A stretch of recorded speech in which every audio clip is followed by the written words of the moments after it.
प्रेमानंद महाराज जी एक बहुत बड़े फेमस कथावाचक हैं। इनकी कथाओं और भजनों को सुनना लोग बहुत ज़्यादा पसंद करते हैं। इनके भजन और कथाओं से हमें बहुत सारी प्रेरणादायक बातें सीखने को मिलती है। तो ऐसे ही अपने एक वीडियो में प्रेमानंद महाराज जी ने बताया कि प्रेम विवाह में कुंडली मिलने नहीं अगर मिलती है तो शादी करना क्या सही रहेगा या गलत। आइए बताते हैं कि प्रेमानंद महाराज जी ने क्या बताया। प्रेमानंद महाराज जी एक प्रसिद्ध संत हैं। अपने प्रवचनों को लेकर ये काफ़ी सुर्खियों में रहते हैं।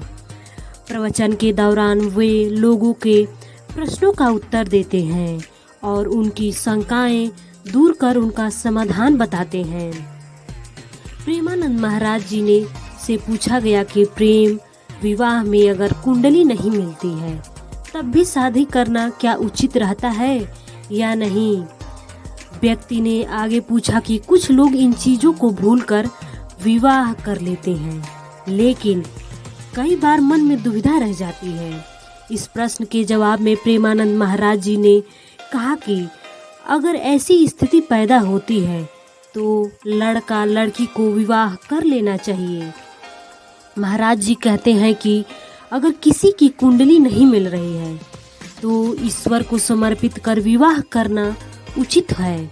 विवाह में ईश्वर को साक्षी मान लेने से विपरीत दिशा में बैठे ग्रह शुभ फल प्रदान करने लगते हैं। इससे कोई दिक्कत नहीं है। प्रेमानंद महाराज जी कहते हैं कि लड़का लड़की का मन मिलना बहुत ज़रूरी है, क्योंकि कुंडली अगर नहीं भी मिलती है उन लोगों की, लेकिन वो एक दूसरे को समझते हैं, एक दूसरे से प्यार करते हैं और उनका मन एक दूसरे से मिलता है, एक दूसरे से सोच मिलती है, तो उनको विवाह कर लेना चाहिए। अगर दोनों लोगों के मन में मिल रहे हैं तो भगवान को साक्षी मानकर माता पिता के आशीर्वाद से उनकी सहमति से विवाह कर लेना सही है।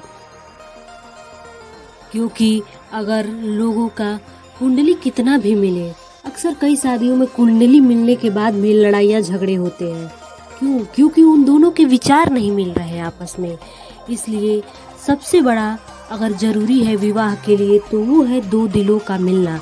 अगर आप एक दूसरे को समझ रहे हैं, एक दूसरे की रिस्पेक्ट कर रहे हैं, एक दूसरे की इज्जत कर रहे हैं, आपका एक दूसरे से मन का मिल रहा है, तो आप लोगों को शादी कर लेनी चाहिए। इस शादी में कोई दिक्कत नहीं है, चाहे कुंडली मिले या ना मिले, बस आप भगवान को साक्षी मानकर आप शादी कर लें। आपको आगे चलकर कोई भी बाधाएं आपकी शादी में नहीं आएंगी, क्योंकि जब व्यक्ति एक दूसरे को समझने लगता है तो उसमें लड़ाइयाँ कभी होंगी ही नहीं। ये स्थिति उन दोनों के बीच में कभी पैदा नहीं होगी, क्योंकि लड़ाई तो तब होती है ना जब वो एक दूसरे की इज्जत नहीं करते हैं, एक दूसरे को नहीं समझते हैं, एक दूसरे की बातों को हमेशा काट देते हैं। यानी कि अगर लड़ाई होती भी है तो एक को समझना चाहिए। इसलिए कुंडली मिले चाहे ना मिले, आप अगर प्रेम विवाह है तो प्रेम विवाह कर लेना चाहिए। किसी से सच्चा प्यार करते हैं